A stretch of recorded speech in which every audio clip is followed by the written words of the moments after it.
Opa, hoje eu vou ensinar a vocês como instalar e usar o aplicativo Flux.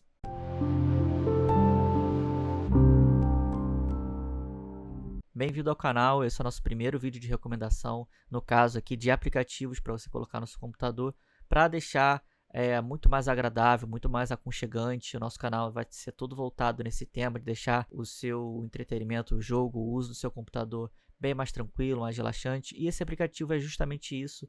Ele vai ajustar as cores do seu computador e vai ficar uma coisa muito mais agradável visualmente de se ver. Então vamos para o vídeo. Bom, eu vou instalar aqui para vocês. Bom, você vai digitar aqui o Flux Download, esse primeiro link.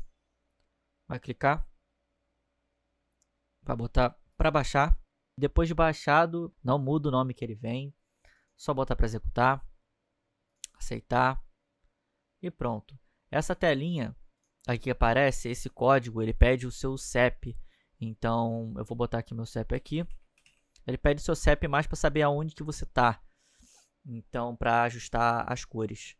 Então, para digitar o seu CEP, sem traço, botar Search. Dá OK. E pronto, já está configurado certinho.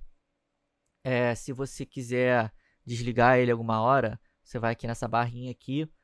Você vai clicar botão direito, desabilitar, e aí você pode desabilitar até o sol surgir de novo por 1 hora. Quando você estiver jogando algum jogo, vai aparecer o jogo aqui, ó, quero desabilitar quando eu estiver jogando o jogo tal.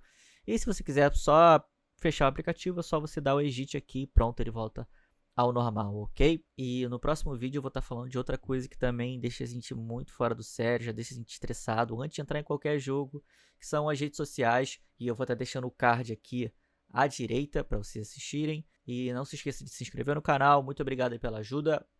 Um grande abraço. É nóis.